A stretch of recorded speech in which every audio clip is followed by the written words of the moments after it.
2 years have passed since everything changed. It was supposed to be easy, a trip to the beach with my son Leo. Ethan, my husband, couldn't come with us. He didn't. Work was always the most important thing, and I was used to being by myself. But that day felt different in some way, not only back then but also now. While the sun warmed us, we spread out the towels. It might have been too warm that day. I laid down, enjoying a rare break from the noise of the world, and asked Leo to help me put sunscreen on my back. I didn't think about it. I have a kid. My kid.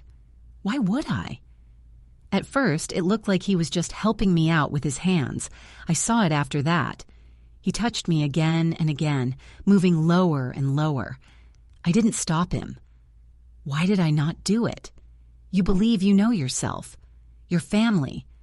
But sometimes one moment can break everything down. For me, it took place at the beach that day.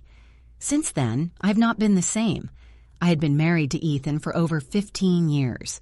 People who knew us would have told you we were a great match, a lovely home, wonderful children, and a steady existence. It's not until you're inside that you notice the problems. Being hollow is something you can't feel unless you're living it. Ethan's work was all he thought about for years. Weekends, late nights, and even holidays. He did it for us, I used to tell myself. That his hard work and dedication were meant to make things better for our family in the future. But that line of thinking stopped making sense after a while. How much is a house worth if no one lives in it? He could no longer see me. He barely looked at me when he got home. He stopped asking about my health, wants, and needs. We talked for short amounts of time about things like bills, food, or the kids. He cared about Leo and Lily, Leo's little sister. He was more like a ghost, though, even with them there. It's there, but not really there. I used to sit across from him at the table and wonder if he still saw me. I remember that morning very well. Ethan ran out the door while I was in the kitchen. He took his suitcase out, kissed Lily on the head, and gave me a quick look. "I'm sorry, Freya. I'm not able to make it today." He said that something came up at work. I didn't argue. I just nodded and swallowed the lump in my throat like I always do. I told myself it was fine. Leo and I could go by ourselves. Leo was 16 years old and tall and skinny.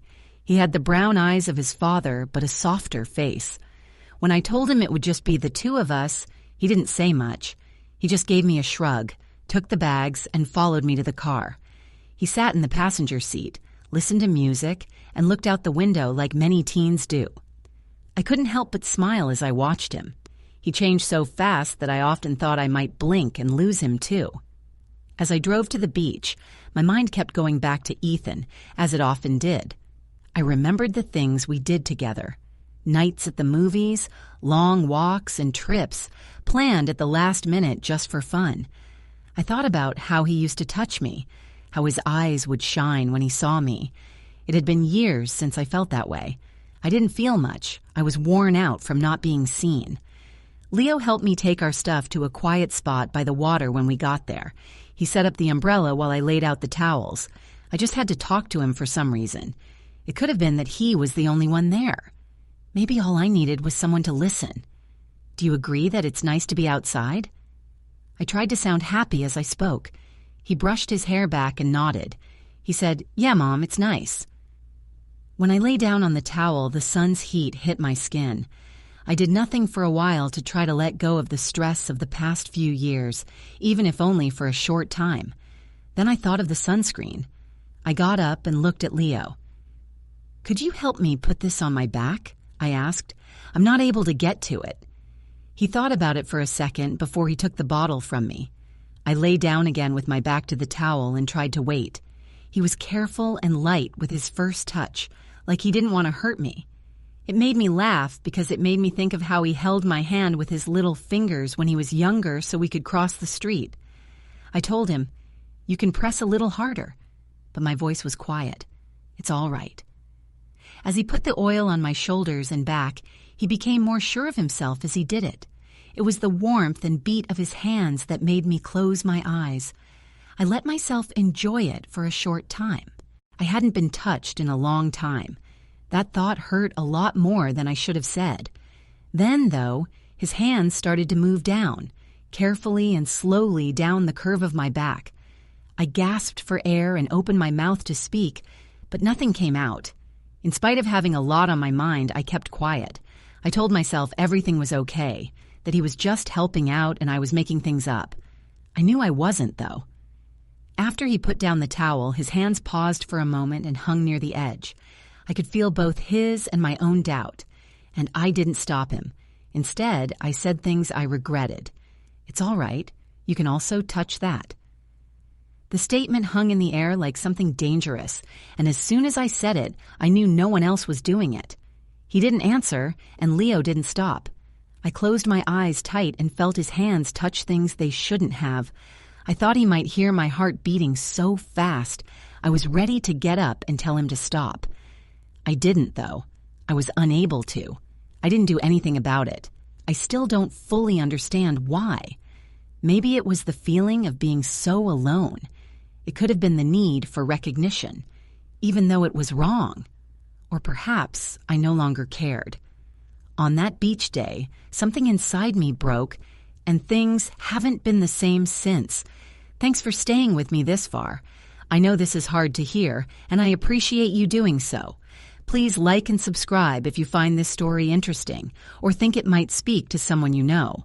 It helps me tell more stories like this and makes me feel like I'm not alone. Let's move on now. Everything felt different after that day. The way Leo looked at me afterward, what had happened, and how I felt were all things I couldn't change. It wasn't short-lived or unimportant. It never stopped.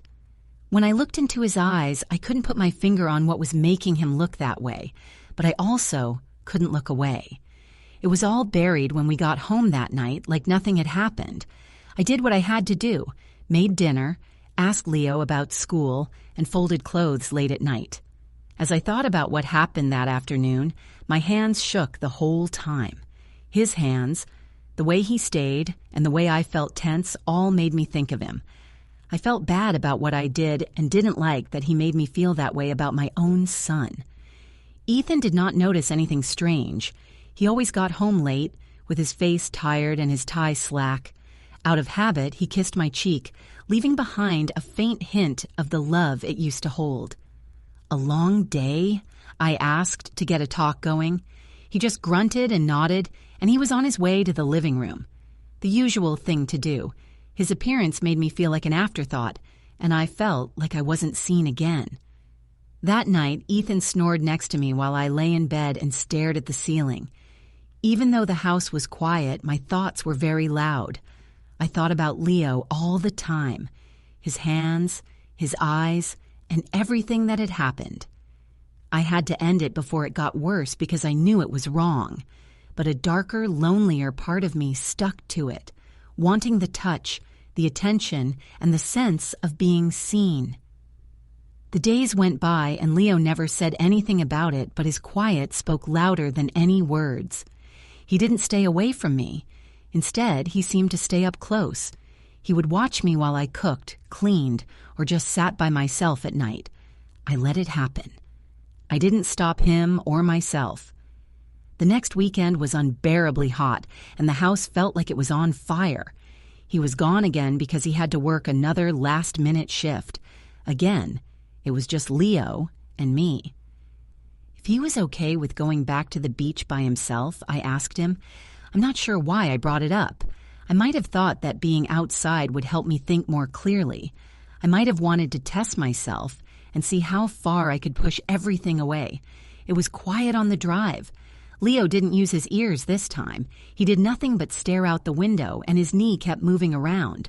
I tried to say something, anything, but the words wouldn't come out no matter how hard I tried. The beach was almost empty when we got there.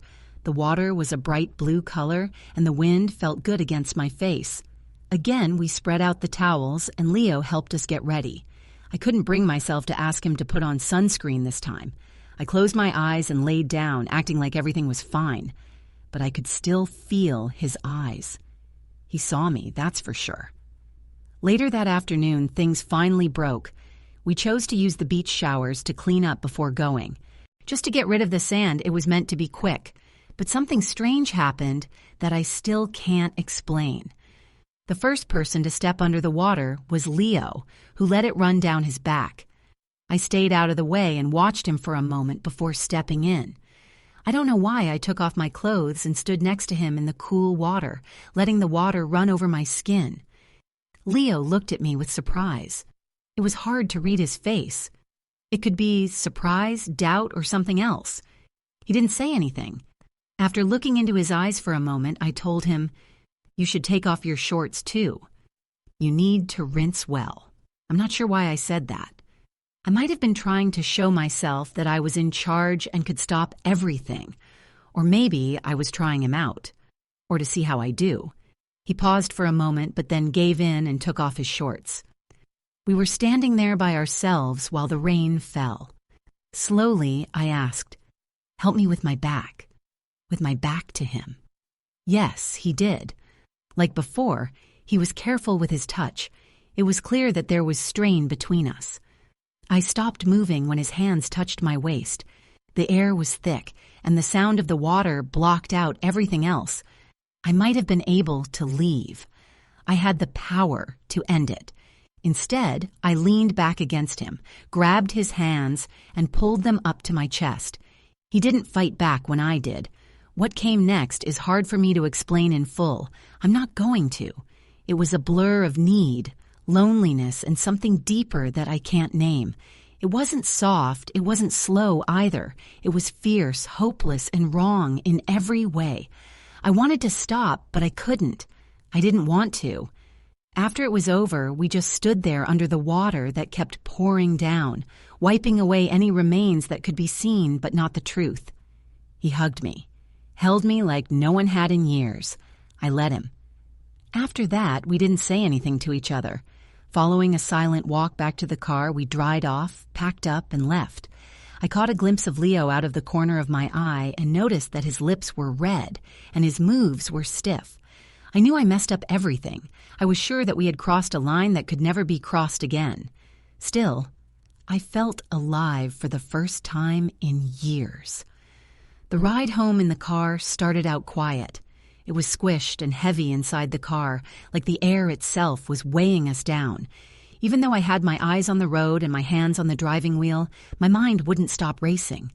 I could still feel him. The size of what had just happened, his hands, and being there. I couldn't take my eyes off of him in the passenger seat. He sat still and stared out the window. His red face and tightened mouth showed how upset he was.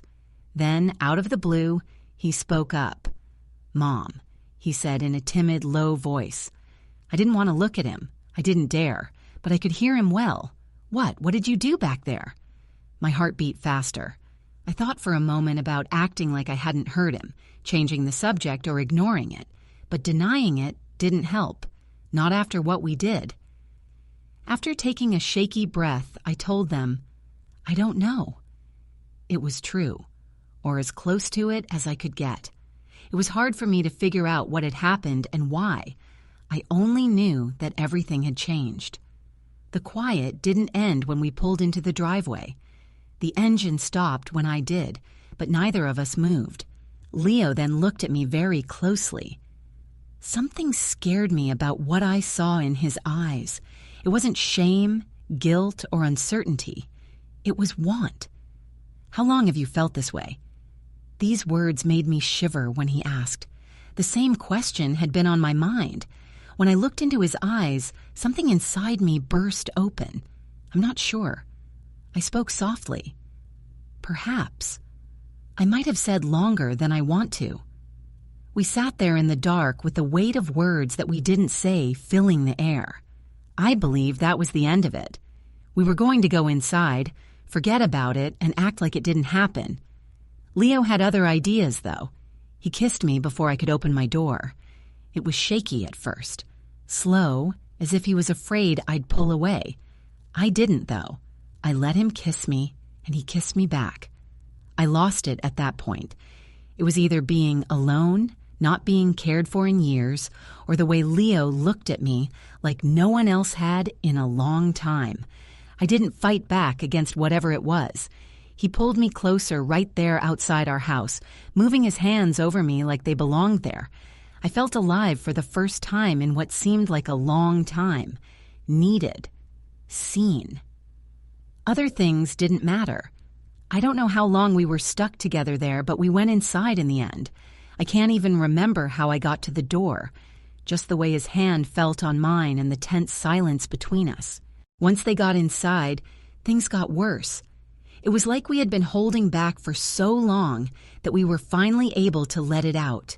The dam had broken. After that, the days were cloudy. Leo was always close to me and would find reasons to touch me or look me in the eye when no one else was around. I told myself over and over to stop going through this. But every time I looked at him, I saw the same nothingness I was feeling.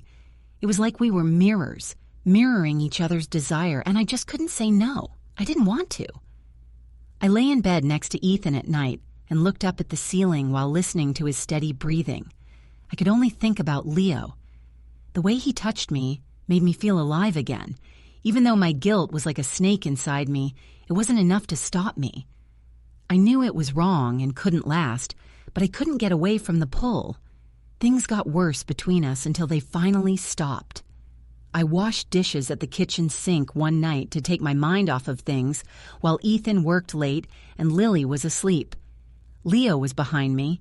He looked at me the same way he did at the beach when I turned around. I said to Leo in a soft voice, "Be careful." He didn't run away, though. He got so close that I could feel his breath on my skin. She said, "Mom, I think about you all the time." I went cold. I thought my heart might burst because it was beating so fast. I told him to hold on, go back to his room, and leave me alone. I should not have said that, but I did. I also can't stop. That's when things broke. Leo kissed me once more. This time, it's harder. Needed badly. I kissed him back. It didn't bother me that it was wrong. I forgot about Ethan, Lily, and the life we had made together. Everything was about Leo, my boy, the only person in years who made me feel like I was important. Nothing is back to normal since that day at the beach. I don't think it will ever. Leo and I broke a rule that we can't take back. The shame is always there and hurts so much. It doesn't stop me, though. That's what scares me the most. I look at Ethan and Lily every day and wonder how they can't see it. The way they don't see the cracks in our family. It's possible that they are too busy with their own lives. Or maybe I'm just better at hiding it now. I know this won't last, though. Secrets always seem to come out. Things will break down when they do. I've tried to end it. I told myself it was wrong, that I and Leo both deserve better. But I lose myself every time he touches me or looks at me like I'm the only one who matters. I haven't felt this alive in years because of him. Perhaps ever. That's the truth I have to face. This is broken, and I have no idea how to fix it. I'm not sure if I can do it. That's the reason I'm telling this story. I hope that someone knows the truth, something I haven't thought about. Please help me get out of this mess before it's too late. I want to hear from you if you have any help or if you know someone who has been through the same thing. At the very least, let this be a warning. Being alone can take you to places you didn't think were possible. Don't let it take over your life like it did mine. Don't wait until everything falls apart to understand what's going on. You can't go back once you cross that line. Thanks for hearing me. Feel free to share your ideas, like this video if it spoke to you, and follow for more. I need to feel like I'm not by myself. The worst betrayals aren't always the ones we do to other people. All of us do these things to ourselves.